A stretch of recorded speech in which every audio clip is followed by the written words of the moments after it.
Technical difficulties. We are live though.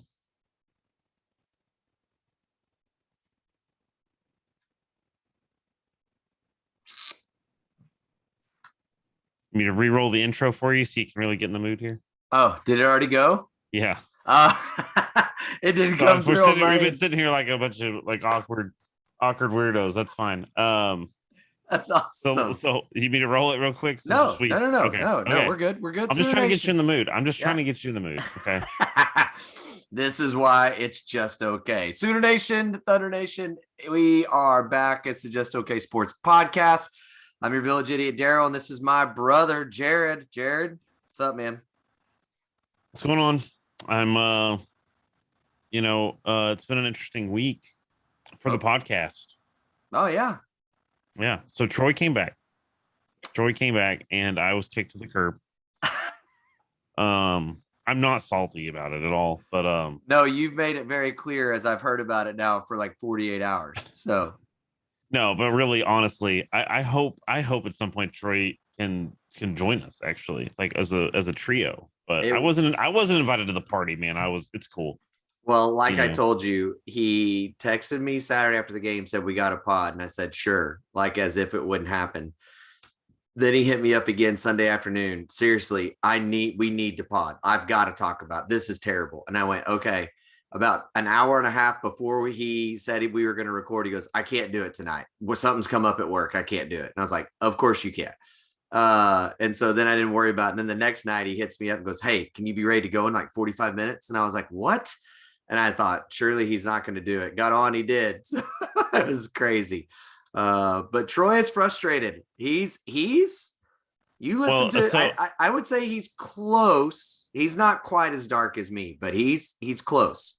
Well, and let's just say, so we're going to have to rename the pod to the Just Okay Sports support group. Come in, we'll have donuts, that sort of thing, free coffee. But no, I just want to throw that out there. Honestly, much love to Troy. I love Troy. So for those that don't know, just a quick little story, just a little 30-second story. My brother Daryl here used to live in Boston, right? And when he was moving to Boston, he was like, hey, we're all going to take a road trip. We're going to drive out there and let's go. Well, it was me and two of my brother's friends, Chris and Troy, were those friends, and myself.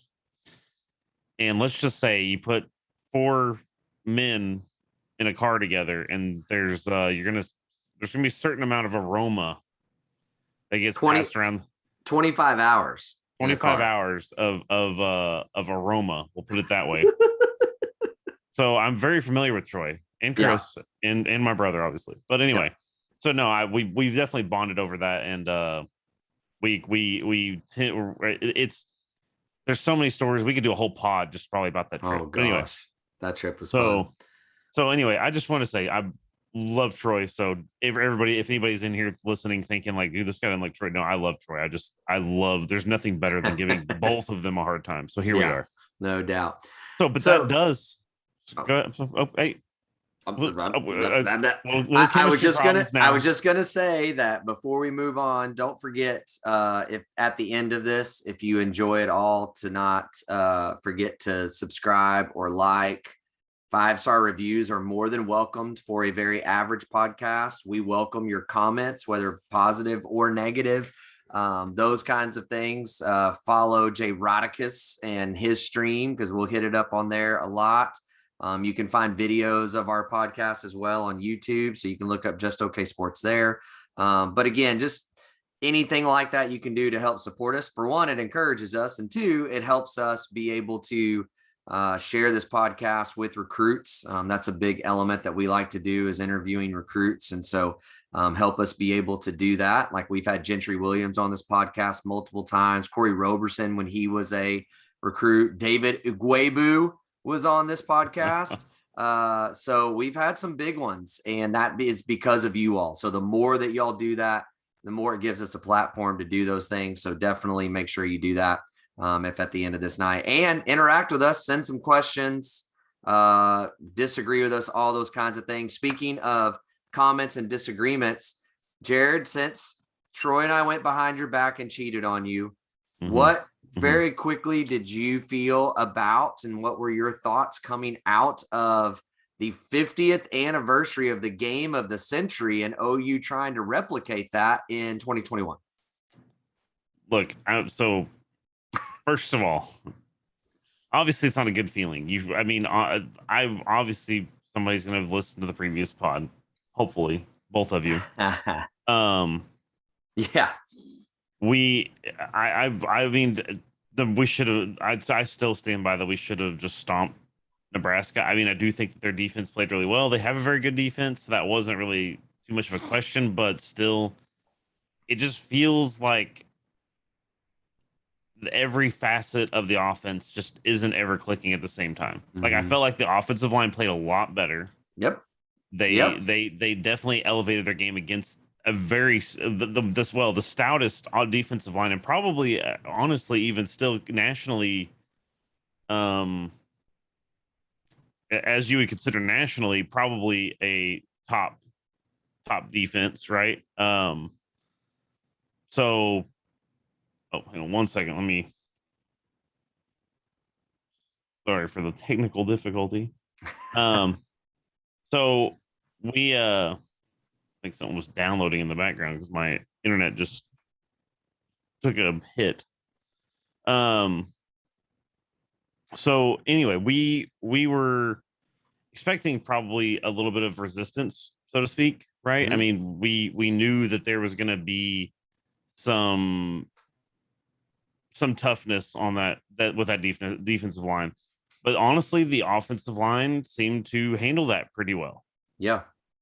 Like overall, and I feel like it was just, I don't know, it's hard to say. Spencer didn't have a great game. Nope. The defense I thought played really well. There was all the third downs. Yeah. And I've gone back and I've watched like the first, at least I think I've got to like the third quarter of the game.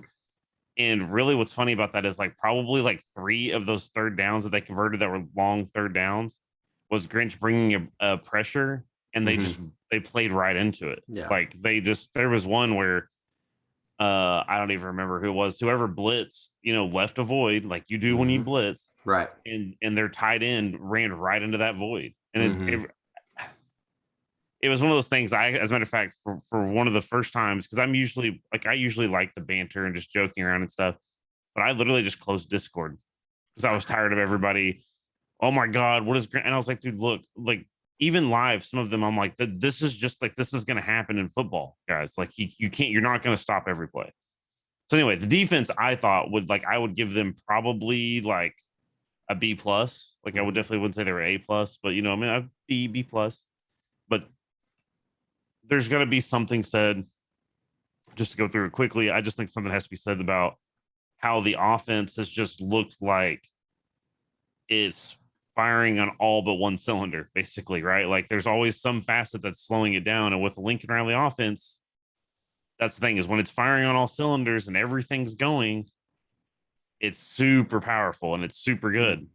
But if your receivers aren't getting open or your QB's not reading the field or whatever, it's like it really falls apart on itself. So I do think the offensive line played better. I think the running backs played better. And I still would say one thing I know you guys talked about in the podcast, and I would 100% agree. And I just want to point out, I've been saying, you can go in the Discord and look in the Discord and see where preseason I said people are sleeping on, everybody's hyped on Eric Gray, rightfully so, but Kennedy Brooks is the dude. Yeah. So, and he's proven that every game so far this season. I know we're only three games in, but he's proven to be the more consistent back. Yeah. Well, and I, you and I have been in agreement on that. I was on with Crimson Cream Machine. So we were doing kind of a season preview pod and said the same thing. Like what else does he have to do to get people to want him to be the running back here? I mean, 1,000-yard seasons back to back. And all he does is churn out 6 to 8 yards of carry seasons. I mean, I don't know what else you can do, so I'm with you on that. Well, and real quick, I mean, that's the thing, is I think people want, like, I get it. Like the people want to see the flash, right? Like Eric Gray has like that athletic ability that's just unbelievable. Yeah. Like nobody's going to diminish that. but Kennedy like you watch Kennedy, and it's just one of those dudes like he puts you to sleep with how well he runs the ball. Yeah, so, it makes it look slow motion and effortless for sure. But anyway, but we've got Nebraska, so let's you guys have covered that, so let's just jump into the next thing. Let's turn the page, right? So it is now Big 12 season. Conference play is upon us. And OU kicks it off with an opponent they were not able to play last year. If you remember this game, this is right when OU was kind of starting to look like itself again after starting slow. But if you also remember, West Virginia was at the time the number 1 defense in the Big 12. They were rolling defensively. And a lot of us were very curious how this team was going to handle it. COVID ends it. They don't play West Virginia. And so here we are back. So let me give you some big stats overall about West Virginia coming into the season. Jared Dagey, there on the offensive side, Jared Dagey, their quarterback, is hitting 60.2% of his passes for completions, right? They're averaging about 411 yards per game. Not great, but we'll get to why I think that is in just a second. They are averaging 3.8 rush yards as a team per rush, but Letty Brown is their guy. We've known this name for several seasons now, and he's at 5.2 a rush. So he is doing just fine. And by the way, he's 10.2 yards per reception. So he is very involved in both ends, right, of this team. And by the way, he already has 5 touchdowns on the ground as well this season. There are 2 wide receivers for this offense, Sean Ryan and Bryce Ford Wheaton. Both are over 6'2", 6'3", depending on what roster you look at. And Ford Wheaton is only about 220 pounds at 6'3". Not only that, he's at 18.2 yards a catch. So these guys are getting it done, okay, on that side. Now, the West Virginia defense, not terrible, but not bad. 305 yards per game. That is pretty good. That's total offense they're allowing, only 100 yards rushing per game. And then, of course, they still have Dante Stills there. That's the name that you probably know the most. He's been there a long time, and he has wreaked havoc always.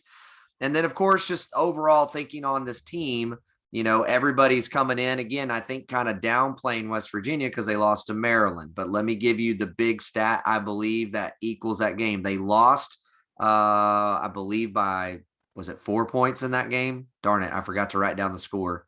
The Maryland game? Is that what you're talking about? Yes, West Virginia, Maryland. I believe it was a 3 or 4 point game. It was a really close game. All that to say, Jared Dagey, 2 interceptions.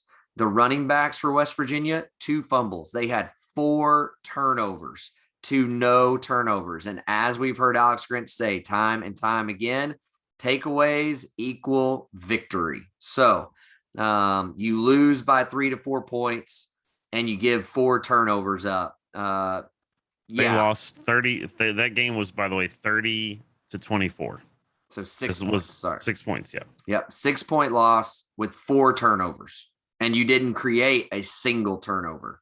I mean, that right there tells you why their yards per game is down. By the way, the one consistency with this team in every game, they have turned the ball over every game, including their 66-0 game. They have a turnover in that game as well. So that's kind of them in a nutshell. So from there, just kind of broad picture, how are you feeling about this game, Jared? What do you think are the keys for us getting through this thing? Well, I mean, okay. So first of all, I mean, how do you approach this? Offensively, or West Virginia offensively is going to be probably it's going to be the biggest test so far, I think, because Letty Brown. Let me just say, Letty Brown. I even said this last year, is a man. Mm-hmm. Like he's a dude. So he's going to give you fits if you give him that step, or you give him a little bit of a little bit of a gap, some field to play with, dude. He could be gone. So. And obviously, like you said, with the receivers, and Dagey is just an interesting guy. Like, I haven't, obviously I don't watch every single West Virginia game, but when I have, it's like he feels to me like a very inconsistent player, because like I've seen him make throws where you're like, holy crap, what a throw that was. Mm-hmm. And then the next play he'll throw an interception. Yeah. So but if he comes in and plays that, but that's the thing with OU is it always feels like we get those sorts of guys that just come in and have the game of their career. Mm-hmm. And he's capable of doing that. So like I said, if he's on, it can be rough. So I mean, this is definitely gonna be a test for the OU defense. Now I expect Grinch to dial up some pressure because from what I've seen of them this year, their offensive line isn't stellar. I think with the front or with the defensive front that OU has, I think they should be able to get pressure and get after him. Mm-hmm. So hopefully that forces him into some of those bad decisions, but we'll see. And then obviously with the defense, like they're just not just like that's been their bread and butter the last couple of seasons, right? I mean, they've not been an offensive powerhouse, but defenses have kept them in the game. They probably would have not been bowl eligible last season if it wasn't for their defense. Mm-hmm. So if I think this is again, and I know we say this every week, so and it really kind of rings true every week.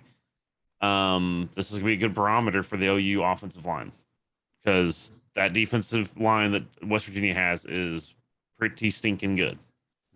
So let's see. I mean, I don't know. I think it's really also going to come down to we need to see Spencer Rattler step up and throw the ball down the field and see the field and not just throw the ball up to freaking Marvin Mims, who's got 4 dudes around him. I mean, I'm sorry. I know we're off in the Nebraska game, but that tilted me pretty hard.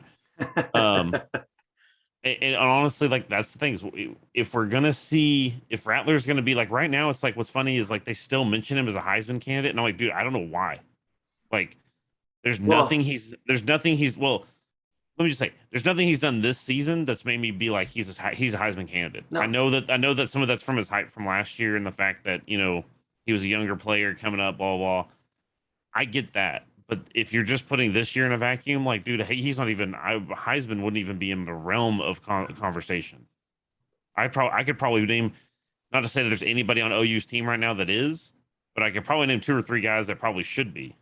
Right, but I think that we have to realize the Heisman Trophy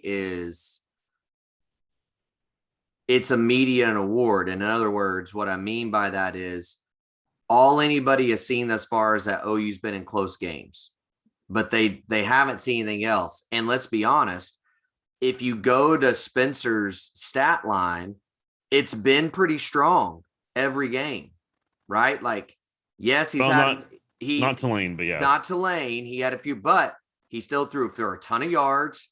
He still had a lot of touchdowns, right? And so the narrative of, well, game 1, he had a few turnovers. He didn't have any in the second game against the JV squad, and he didn't have any against Nebraska, even though he didn't play well. But nobody else is going to care. They're going to go, look, he had a rough game, and now look, if he goes in the Texas game and blows it up, then the media is going to grab him and go, remember, this was our Heisman favorite. This is the top pick in the draft, and he just had his Heisman moment kind of a deal. So I'm with you. I don't think he's Heisman worthy. But if he has some big games and big moments, he's going to be there. Will he win it? I don't know, but he's still going to be in it regardless. And that's been the problem with Spencer, right? Is even in some of these games where his stats look great, you still just kind of watch and go, that felt a lot harder than it should have been. It just did not flow as easily as it seemed it should. So, and that's one thing I was just to say real quick, is it feels like he took a step back as far as dealing with the speed of the game, right? Like it feels like he's just not seeing it as well, I guess. I don't know how to frame it. Like it just feels, he seems more lost. Yeah. And one thing that I haven't heard anybody talk about this. I'm sure somebody out there has, but I was just actually thinking on this today. It does feel like he's taken a big step back, but I think one thing that we have forgotten is it's easy to look at the positive side. In other words, well, he's had a year to sit and learn, and he's had a season to play, and now he should be taking the next step. And there's truth in that. But he's also had a full season and off season for coaches to watch his film and to know what his tendencies are and to know what things he likes to do and not like to do. So you're able to take those things away. And I think it is pretty clear in 2 seasons, Spencer does not see the field extremely well. And what I mean by that is he definitely, I think, sometimes doesn't see when he looks up, and if he's scanning pre-snap and he thinks in his mind, okay, this is cover 3, right? Or this is a cloud coverage or whatever it is. This is cover 2 man, or this is 1. If it changes, if that look changes and all of a sudden it's not that coverage post snap, he does not see what it moved to, right? Like that. So coaches have had a whole season of going, hey, look, every time it looks like this and then it changes to this, he doesn't know what to do. And so you can do those kinds of things to him a lot.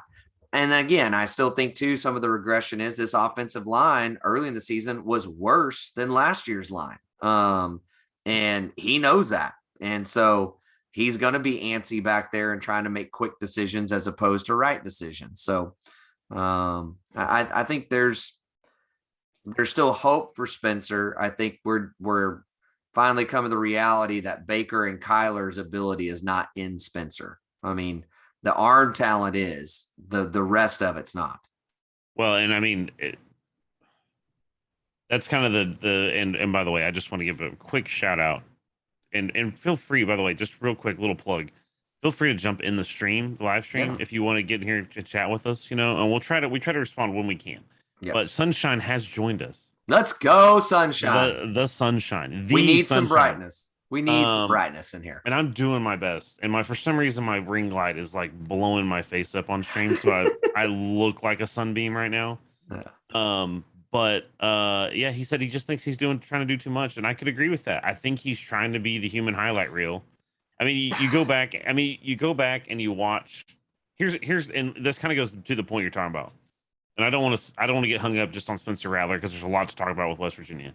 Right. But you go back and you look like Baker and Kyler were two very different players. Baker was able to read a defense. You could do whatever you wanted to that guy, and Baker could read a defense and know exactly where to throw the ball to beat that defense. Mm-hmm. Right.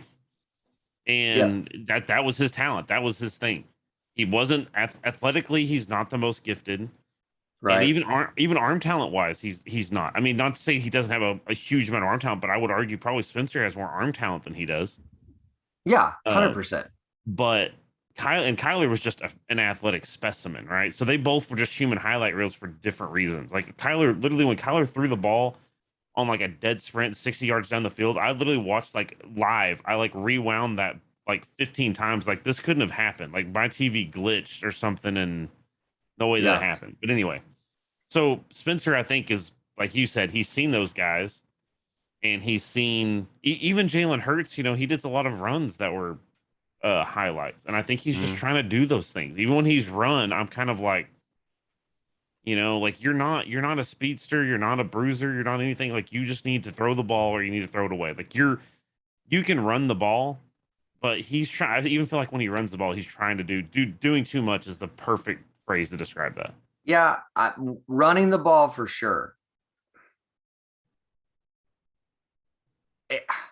It's hard for me to believe that a guy who wants to just make highlight reels, though, continuously throws into triple and quadruple coverage. Because if that's what you want is the highlight reel, when you look up and see 3 and 4 guys surrounding your guy, it's not going to work. And we're talking not just deep passes. I put on Twitter last week, there's Marvin Mims on a curl route, 9 yards, literally encircled by 4 guys. Now, Spencer has the arm strength to get it in there, and it's a completion for 9 yards.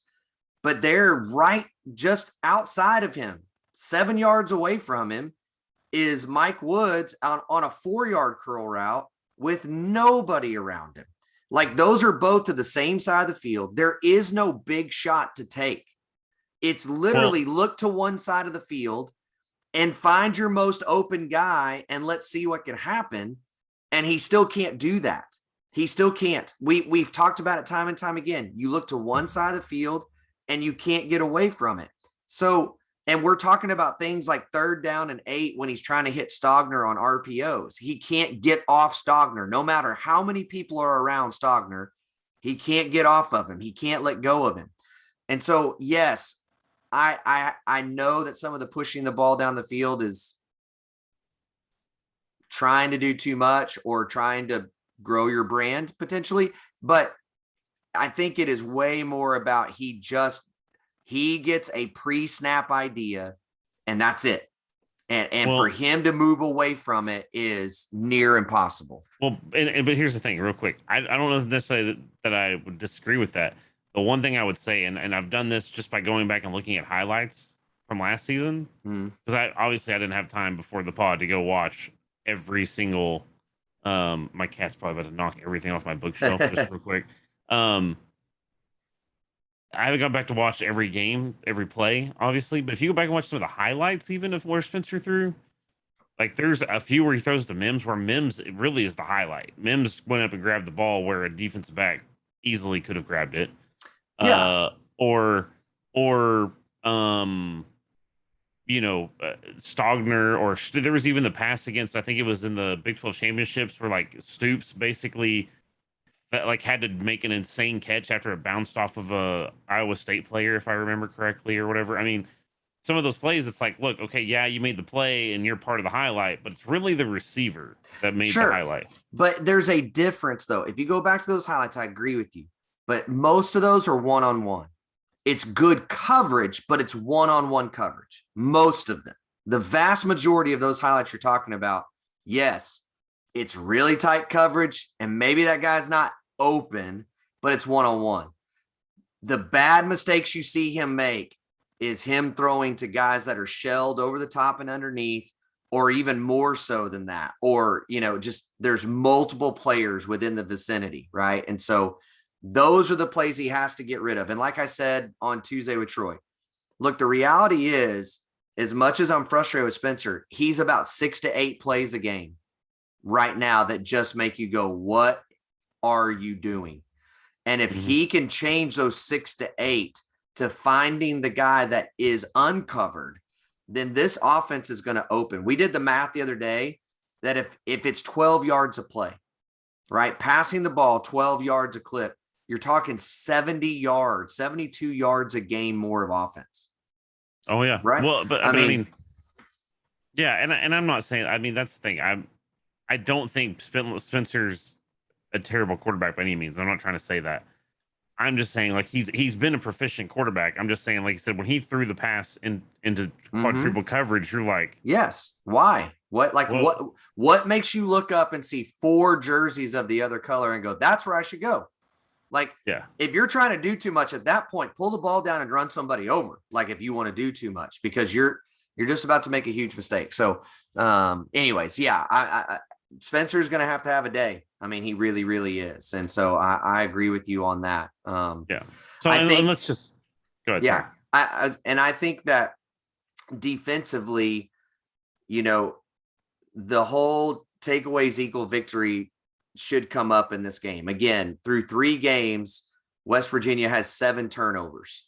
And in their biggest games, both of them, they have multiple turnovers. So this is a game that so far, by the way, that's one thing you have to give credit to this defense on. They have had multiple turnovers through the first 3 weeks. They have done a great job. Whereas if you remember last year, we went through 4 or 5 weeks without creating a turnover, something crazy that. Yeah. Or longer. So if they can continue to be opportunistic, if DJ Graham keeps going and intercepting the ball, which I want him to do every time on the 2-yard line, we've got a chance in this game. I think we've got a really, really big chance in this game. And yes, you got to stop Letty Brown from a defensive perspective for sure. Offensively, the O-line needs to do what it did last week and needs to take another step forward. It needs to take one more step forward.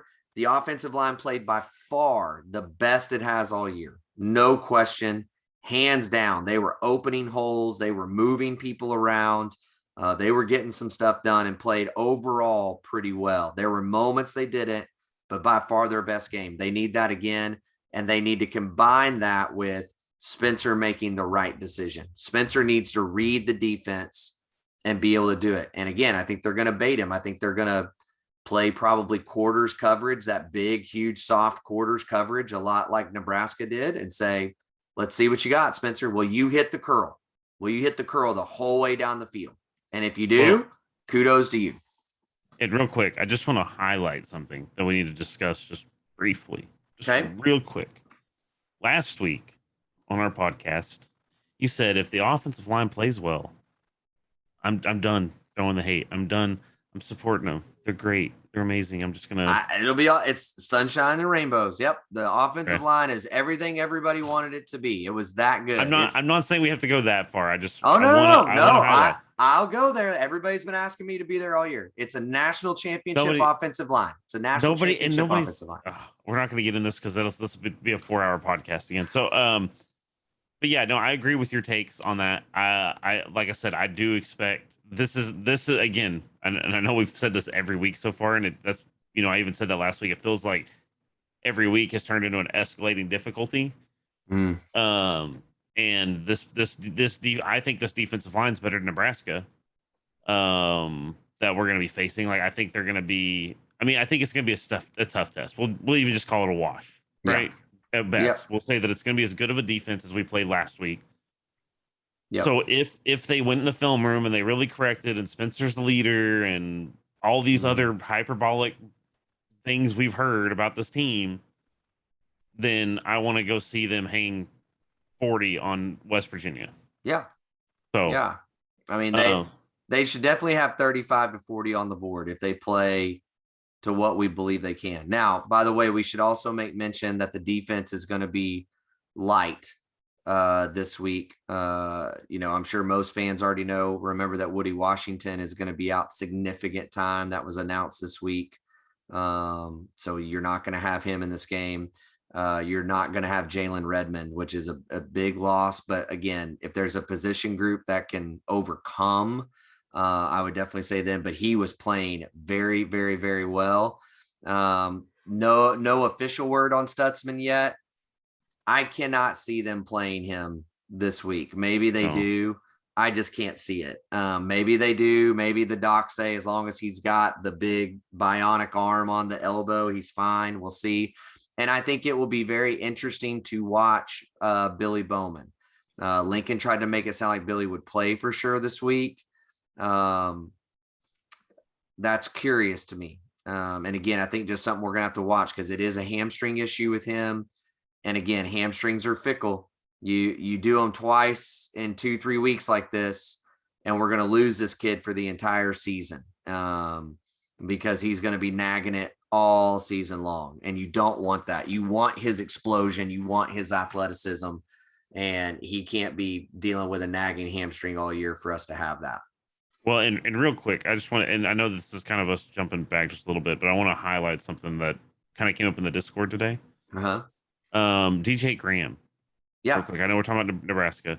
What a freaking catch. Like, I'm sorry. Yeah. What's funny is I actually had a couple of people that don't even care about OU. Like, they cheer. One of my buddies that cheers for Texas A&M was like, dude, like that was the play of the century. It's like, I got chills watching it. And I hate OU. But I just want to say, look, don't hate that kid. Like, I know he intercepted the ball and it was on the 3-yard line. Everybody that's mad at him for that is that is literally the most absurd thing I've heard this year. It's everybody trying to find what's wrong with this team. I mean, that's what it comes down to. People are mad about this team not meeting its own expectations. And I want to keep saying that. Riley said a quote this week in his press conference again. I wanted to go, yeah, Riley, that's why everyone's pissed. He said, you are a prisoner of what you say and a master of what you don't. Yes.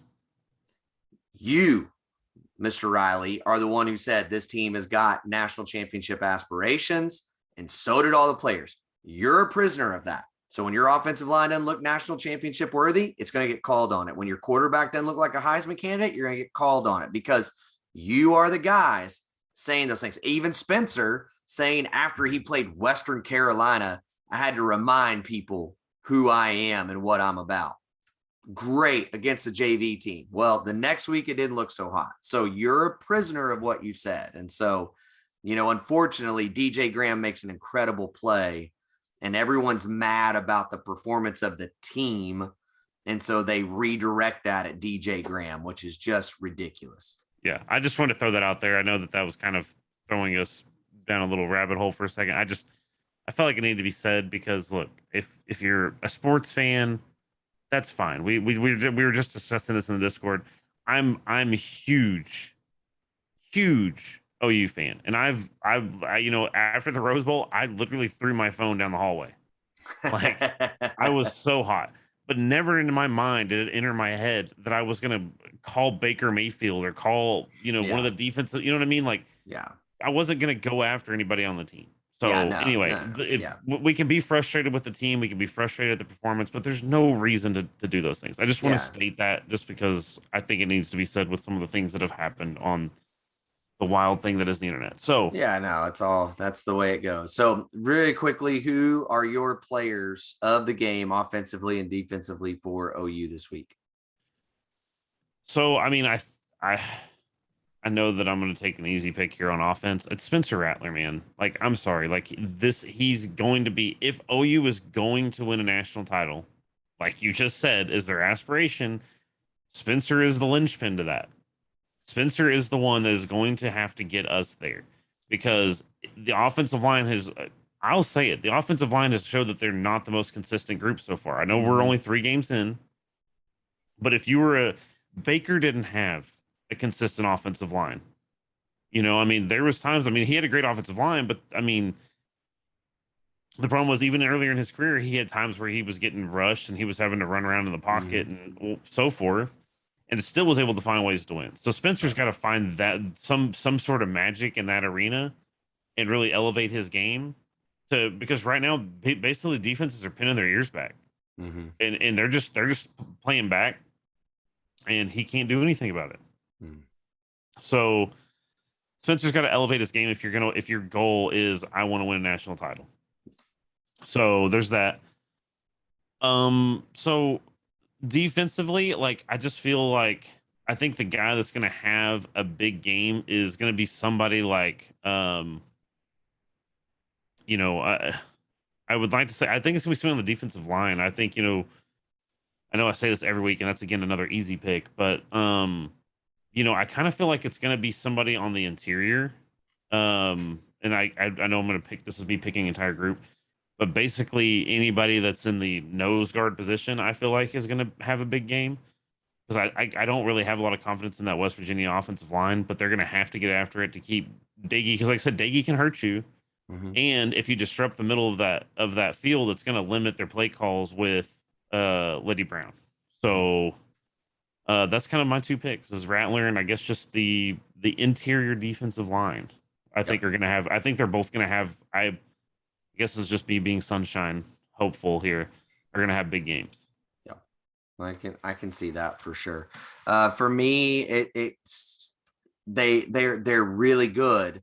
I just want to see continued success from the offensive line. I want to see another level up this week. And I think that we need that. I think that run game has to be viable early to help loosen things up and to give Spencer a chance at some of those bigger plays that he likes and to give him some one-on-one opportunities. So the O-line's got to come to play and play really, really, really well. Defensively, I'm going with a group as well as opposed to a player, and it's just the linebackers.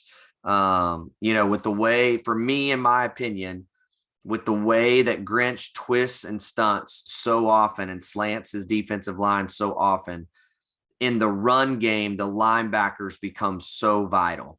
Because if you slant right and the run's left, right, and so you're going opposite directions, now all of a sudden there's big creases, and it comes down to the linebacker being gap sound, not getting his eyes distracted with all the motions and all those kinds of things, and filling that particular gap to stop the play. If they don't, all of a sudden what should be a little 3 to 4 yard run play turns into a 15-yard run play, right? And so you can't let Letty Brown do that. And then look, as much as I love DTY, and I think he's played really well, he does love to bite on play action. He loves to come up in that run game. So again, the linebackers, I feel like, are such a linchpin to everything in the defense. If they don't shut down Letty Brown, then a lot's going to open up all over the place and cause other people to get out of positions. I think those two groups are the ones that have to come through and get this going. Score prediction, J. Rodicus. What do you think? I'm going to go, like, I think it's going to be a little bit higher scoring than people maybe anticipate, but I think it's going to be closer than people anticipate too. I'm going to go good guys. I'm going to say 35, and then I'm going to say 27 for West Virginia. Oh, okay. I am going to say 38-28. I'm going to pump some sunshine here that if the rumors of Lincoln Riley basically using last year's playbook and not really opening anything new up is true, and he begins to do that this week, that maybe we start to see a little more flash in the pan than we have the first 3 weeks, and it gets this offense rolling and going. So we'll see from there. So there you go. By the way, so sunshine, I hope you're still in here, because we had a little spark of brightness in Dark Daryl. That's true. So I'm terrified what we're going to hear next. But anyway. More good. This is where the real sunshine comes in. So moving off of the West Virginia game, just very quickly, want to move into recruiting. So to me, the biggest recruit that visited last week, what just happened? Oh, he said it's just a twinkle. Oh my gosh. Well, big bright spotlight last week. Cam Dewberry, again, top 10 inside offensive lineman visits. After the visit, gets a crystal ball prediction to the good guys. So this is huge. This is a very good lineman. This is a guy that I know the staff has been after for a while. Matter of fact, Demetrius Hunter, who is already a commit to this class, has been on the podcast with us. Cam Dewberry was one of the names that he mentioned that the staff wanted him to go after. So sounds like the visit went really well, and that they really got some great momentum out of that. So that's a big deal for sure within there. And that's obviously an area that they need more depth at without question. Moving into this week, it's another big visit week. This is, by the way, just a side note.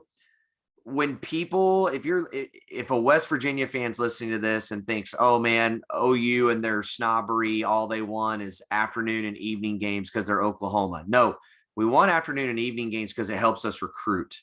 And that's what you've seen last week because it was a big game, kids in.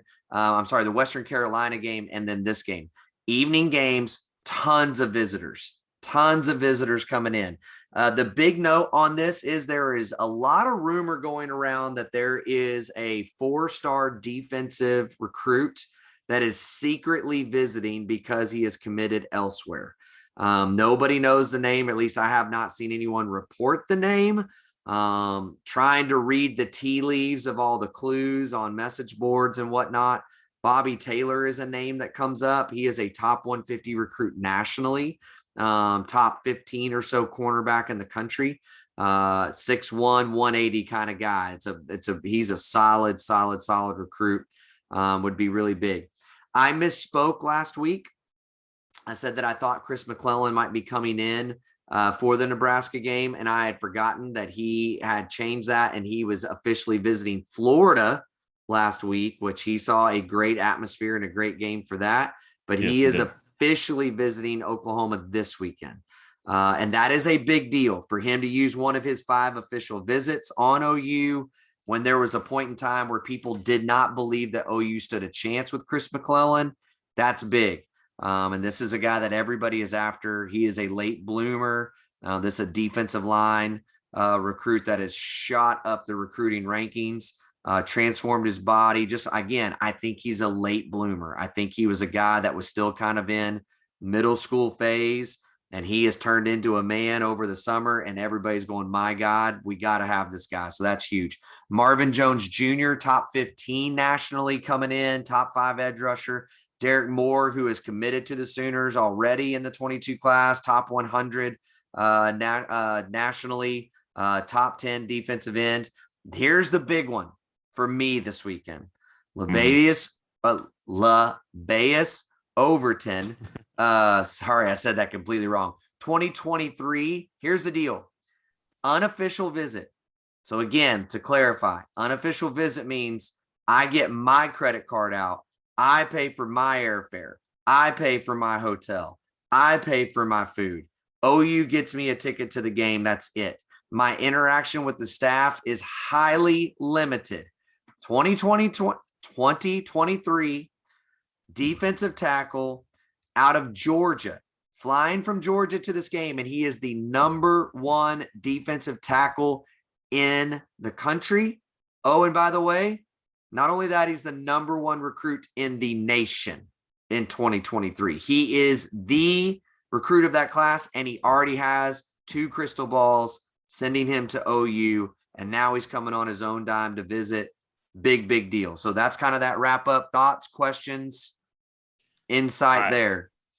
Yeah, I mean, obviously huge. I mean, last weekend was already, I feel like, a big event and a big success. That regardless of what we want to talk about with the game, the atmosphere was pretty lit. Amazing.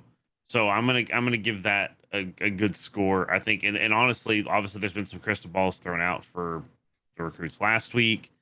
So I mean, I just there's the momentum keeps going. This class could shape up to be. Everybody thought that the 2022 class or the 2021 class or whatever, it's like, dude, I don't even know anymore. It feels like the 2023 and the 2024, it's like the momentum is just accelerating. 23 especially. I mean, folks, get your head around this. I guess technically the number 2 quarterback, not the number 1 quarterback, but it depends on what site you read, right? Number 1 athlete, number 1 wide receiver, the number 4 running back, and now the number 1 defensive tackle are all seeming to be headed and trending your way in the 23 class. Like that right there, if they got that 5 or 6 and then just sprinkled in 3 stars after that, that's a class of the ages for OU. Like it would be an amazing class, and they are on way more than that within that class. Well, and here's the thing. There's 2 things I just want to touch on real quick. There's 2 things that I think Lincoln and staff are doing that, not to slander Bob, but Bob and his staff failed to do. Is one, they seem like they keep some sort of contact with some of these recruits, right? Like regardless of what happens with them, they keep some contact. And so it even seems like when they jump in late, they've already built a little bit of a foundation with a lot of these kids, right? Or with Bob, it's like, oh, well, we need a running back. Let's just try to go talk to this kid we've never talked to before, right? Like it just seemed like we were literally having to do everything at the last minute, where Lincoln's coming in and saying like, hey, we've been talking to you. We have a roster spot. We need you. And that's why some of these guys that it just feels like they're able to go grab who they need, even at the last minute. Yeah. I mean, look, I have a little insight on this. Bob's philosophy was very much, I want to see what they do their senior year. Right. That was Bob's philosophy. I don't want to go get a guy that was great his sophomore year and then flames out his senior year. Right. And he's a 5-star because of what he did his sophomore, junior year, but then you go into his senior year and he does nothing. So Bob was always a late closer, right? His classes always came together in February. Now, Lincoln has always been an early guy, but even with December, that's all changed, right? Everything has moved up. We talked with Coach Melson. He's the head coach at Mansfield Legacy in Texas, and we were asking him about the December date.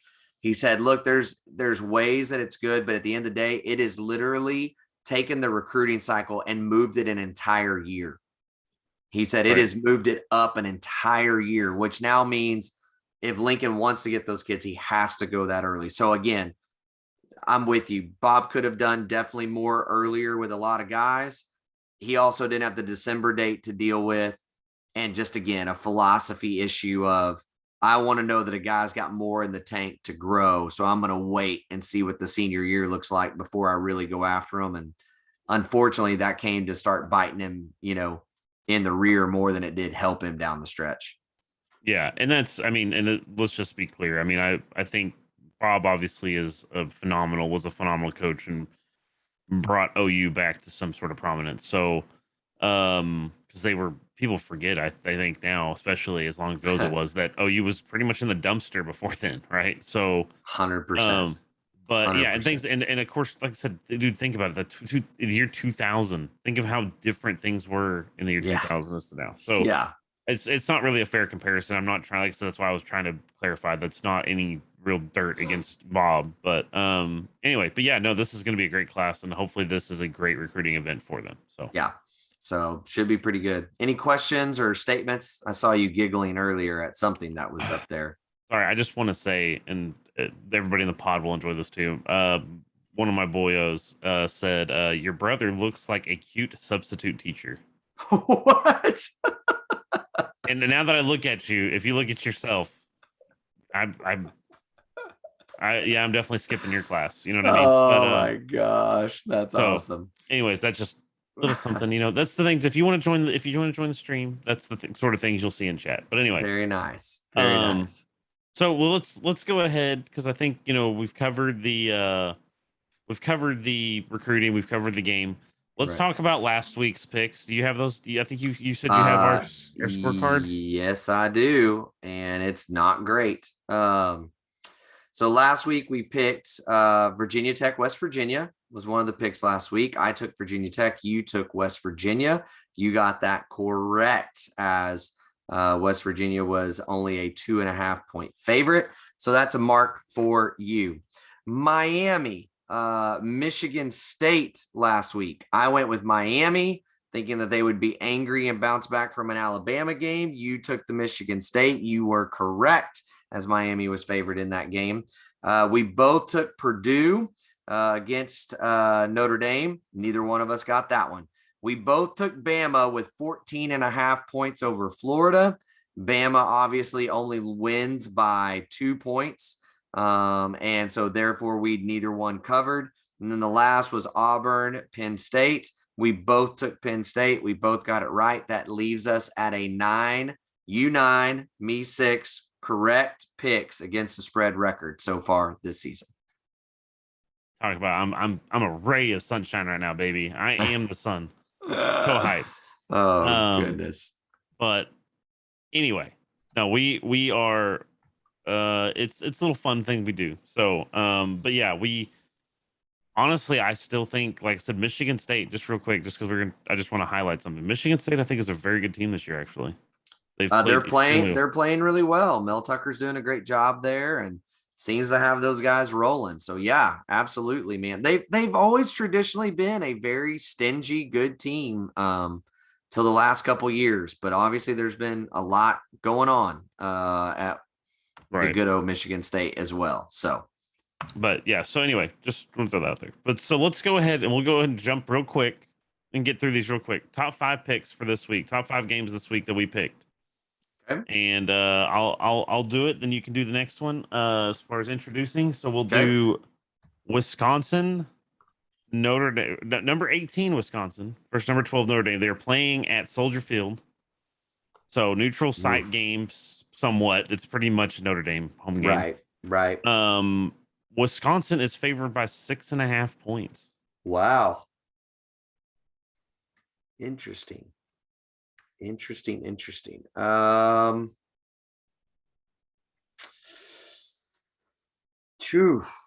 that's a tough one. I'm gonna go Notre Dame. How about that?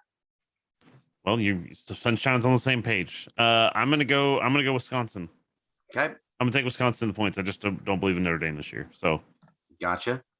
And I don't know that I really do either. I'm just believing in the home crowd, I think, is all that will get them through that game. All right, game number 2 that we picked this week is the Southern Miss University, the SMU, the Fighting Ponies, taking on TCU, the Horned Frogs.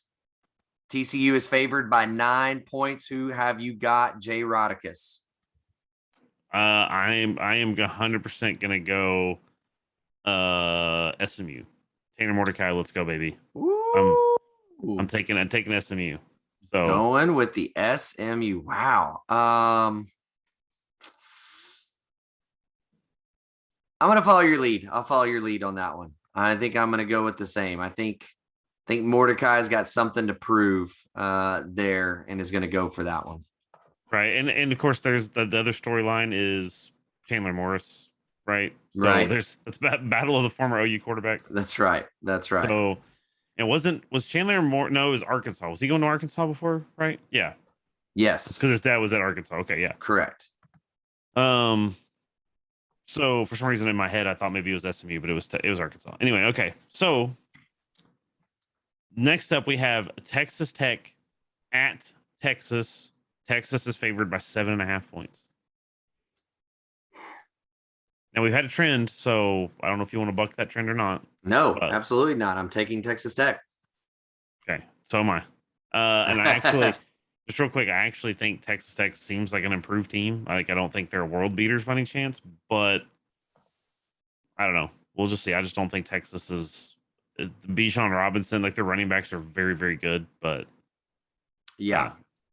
It is what it is. It's Texas. Absolutely. I hate Texas. I hear you. Then the next game that we have got is a SEC war down in Jerry World. Texas A&M University versus Arkansas. Texas A&M is favored by 5.5 points. That is 5.5 points. Who are you taking? I'm definitely going Arkansas. I mean, A&M's ever since A&M's quarterback went out, they've looked like a subpar team. I mean, they just haven't looked like a number 5 team. I know this is ironic coming from an OU fan right now, as our team has looked for part of the season. But yeah, Arkansas actually looked really strong against Texas, and I mean, so maybe maybe there's something there. I find that interesting that your reasoning is how well Arkansas played against Texas, a perennial 500 team every year. Is your reasoning behind that? But either way, man, this gets tricky. But we are talking about TAMU, who is also a perennial 500 team. So what are we talking about here? Yeah, that's true. Tell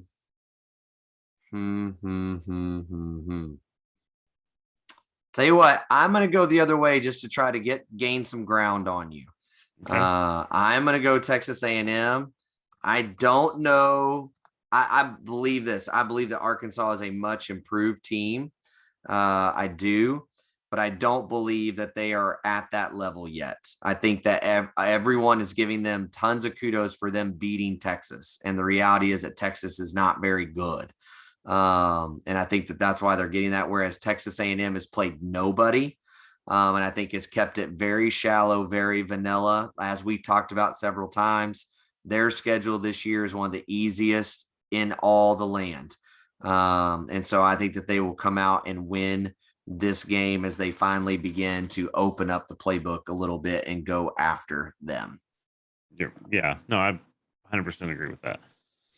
So, am I introducing this next one? I've already forgotten. I'll get it. Okay. I can talk every once in a while. So our last pick, and by the way, this just so everybody knows, for some reason, just when we picked our games, this was a Big 12 heavy week. So this game is Iowa State at Baylor, the Fighting Dave Arandas. Iowa State is favored by 7 points, favored by a touchdown, by Teddy. Who you got? I'm going Baylor. Going Baylor? I think Dave Aranda is going to give Brock Purdy fits. I think Brock Purdy has at least 2 turnovers in the game. It's a very tight game, but I think Baylor comes out by 2 points. Okay. We're going to be on the same page here because I'm going to go Baylor, but I actually think Baylor is going to come out by I think they'll come out by 10 points or so, and I think there'll be I actually think that I think it's going to be, I think Purdy's going to turn the ball over. I hope Matt from the Prairie Report, I hope you're listening to this podcast right now, just because I want to rile it up in the Discord. I just think that they're going to give Purdy fits, like you said. I think that Aranda is the defensive Lincoln Riley. Let's just put it that way. So he's 100%. He's going to give him fits. So I'm going to go Baylor. And I would say probably by 10. There you go. Awesome. So, and real quick, awesome. I just want to say real quick, because we do have, I just squeeze it in. Fantasy football. How are you doing? I just want to ask that real quick before I say what I need to say. In my main league that I've been in for years and years, I am 2-0. So I'm very pleased with how it's gone so far. And players that I expected to do very well have underperformed. So that's a great problem to have. Whereas my Discord group, I am getting slaughtered every single week in that league. Oh, well, let me talk to you about the Discord league real quick, because that's what I want to bring up. Because Boomer Sooner 5, you're welcome. I believe that's who I was playing, at least. I don't even know. There's 16 people, so I can't keep track. I started Tua. Oh. For people that are like, why do you have Tua? Because we have 16 people in our league. That's why. We're almost a pick. We're a person away from me having to pick a backup QB. Anyway, started Tua. He gave me all 0.59 points, and I think I lost by like 8 points or something. So if I had just had anybody, I could put freaking Sam Darnold in there, and you'd have won. Yeah, or Brett Favre or whoever. So fantasy's been a little bit rough in that league, but the other league I'm in, 2-0, big 2-0. So, and I'm actually one of the top scoring teams. And then my third league, this is kind of funny. So my third league, I am the highest scoring team by a very large margin, and I'm 0-2. Yep. Because both weeks that I've played so far, the team I've played has been the highest scoring team that week. And then the next, like literally the first week, the team scored like 150 points. Mm-hmm. And then the next week they scored like 70. Yeah. I was like, this is somebody's using hacks. But anyway. In my main league, we've actually changed our win-loss system to where you get a win for winning your head-to-head matchup. You also get a win if you're in the top 5 scoring. This came through a few years ago when somebody else had this issue, which I thought was funny. When the year before that, I started the season 1-4. So I went through 5 games being one of the top 2 scorers every single week through the first 5 weeks. And I played the highest scorer every single week and went 1-4. And then I just couldn't make up the ground to get into the playoffs at that point. So now we do one for each, which oddly enough, last year when we implemented it, it was really kind of interesting to see how it balanced everything. Whereas this year so far, our top 5 scorers in the league are all also winners, if that makes sense. So it's balanced out a little bit. It's kind of interesting. Yeah. So, but anyway, I just want to squeeze that in. I feel like a little fantasy talking, a little football. Heck yeah. So, Always. By the way, the Fighting Sam Darnold's pulled out a win. So you can be rest assured that Colin Cowherd will be going nuts about his Sammy Darnold tomorrow and how he carried the team without Christian McCaffrey out there is going to be the narrative. You just wait and see. And also he'll spin it to how if Nick Chubb was hurt, Baker Mayfield would have never won that game. Promise you that. So anyways, hey, by the way, again, like, subscribe, follow, comment, 5-star reviews, 4-star reviews. Doesn't really matter. Put something out there. Help us get the word out about this thing that we call a podcast. We are having a great time. We hope you are too. I'm Daryl. I'm Jared. And we will talk to you guys later. Bye, Baker.